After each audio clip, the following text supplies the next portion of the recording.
So this is what I like about this smart shunt. This is how it's valuable to us, guys, on a setup like this. And also why I may not even need this guy right here, using this data. So right now I have everything on that I use in the trailer.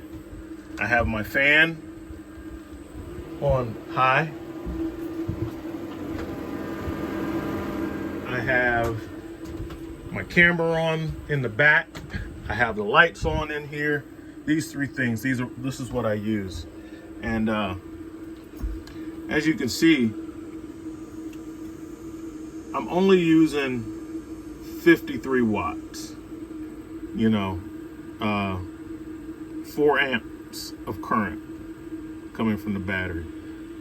My battery voltage sitting at 13.26, which lets me know that this thing is off by a lot. And if I wanted to run it like this, I got 21 hours to have it wide open. And this is how I would use it on the hot summer days. That's the most demand, okay? All right, so what does that mean? Well, for me, what that means is, if this is all I plan to do electrically with the trailer, I know that I don't need another battery because this is sufficient. And I don't really need to install the DC to DC charger because I don't need to recharge this battery during the day. It can go all day with what I use, and I charge it when I get home using the converter. I got inverters in my truck. I do have an inverter, like I've had it for years, a big Xantrax 2000 watt inverter charger. It was a little overkill, so I didn't put it in here. I just use a regular converter. But like, if I wanted to do that, I could. But I really don't see why I would need 110 power in here. Everything that I use is battery operated, and I keep my batteries charged. I got a system for that. And I have a lot of redundancy. Like, I have a lot of batteries for my battery operated tools. I don't use any plug-in tools for anything or any other appliances. So at this rate, and this is like halfway through the day. I've already been using the trailer today. This isn't even from a full charge. So my point is this smart shunt gave me enough data in one day so that I see that I don't need to spend a lot of money upgrading my system as far as extra batteries. I don't even need this DC to DC charger.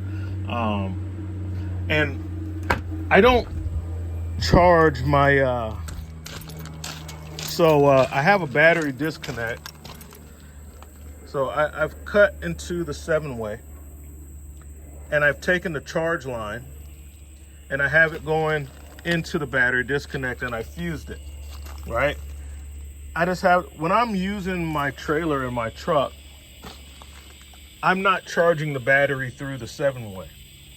I just leave it turned off. When I had the lead acid battery in there, I was charging it.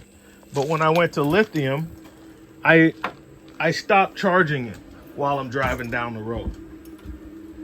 But because I didn't have any data to go off of, I didn't know if that was okay or not, but I took a guess. I don't like guessing, so I bought the smart shunt, and now I know for sure, definitively, all I'm using at maximum is between 50 and 60 watts of power, and I can go an entire day. I don't work 19-hour days, 20-hour days. I'm not gonna be using this rig 20 hours a day. I park it, I charge it, I turn the stuff off. So this is good stuff. This is good information. I totally recommend this that smart shunt by Victron.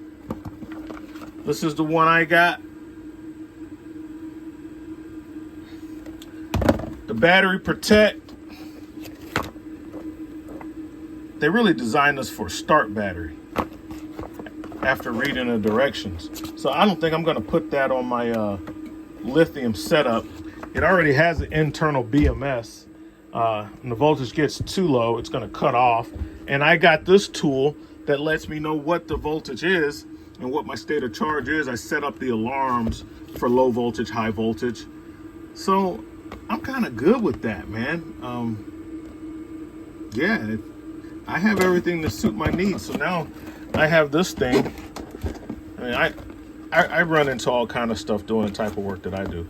So this will definitely get used on somebody's camper because people have problems with their start batteries dying all the time because of different little issues. And like I got this solar controller. I'm not gonna put solar on here. I got that. I got some other Victron stuff. And I got another smart battery protect that should be delivered today. And I don't think I'm gonna use it, man. Like, I'm a little sketchy about how small the studs are on this thing. And the 65 amps, like, what's that mean? But what kept getting me is every time I would look at the instructions on one of these things, it would always talk about a start battery, like it's for a start battery. I know you can use it for other things, but like if it's really for a start battery, then I won't use it for something else. So yeah. And then like if I was really going in, I would just get which I did order, like a BMS, an external Victron BMS, and it has the ability to cut the it cuts the power if the voltage is getting too low and stuff like that. So I wish they would make this yeah, they probably would need Wi-Fi to send push notifications and stuff like that. You would have to have a wireless network and have some kind of equipment in there to where it can wirelessly, using the internet, send those type of notifications. But yeah, I'm good with this data, man. This is more than enough for me, so I'm good with that. The battery is sized appropriately for what I got going on in here. That's just for what I have. What somebody else has got, that's something different. But if you get the smart shunt, you can get the data you need. So I would recommend that be the first piece of equipment that you go with. Yeah, we need to have fuses on battery. I need to put a MBRF type fuse. I mean, I got them in here. I got one right there. That needs to be on the battery, on the hot side, you know. But and I'll put it on there. But yeah, this smart shunt gives you the data that you need, man, and it's giving me enough data to save me some money. I could send this thing back, but I do have a customer who may need that. So and I know the reviews are mixed as far as these things can burn up your alternator. Charging lithium batteries with your alternator is not good, blah, blah, blah. People do it. I got a brand new truck. It's under warranty, so if it was going to burn it out, it'll burn it out during the warranty period. But like I said, I keep my battery disconnect off. I'm not using my alternator to charge the battery right now, but I was planning to use it to start charging the battery when I put this guy in.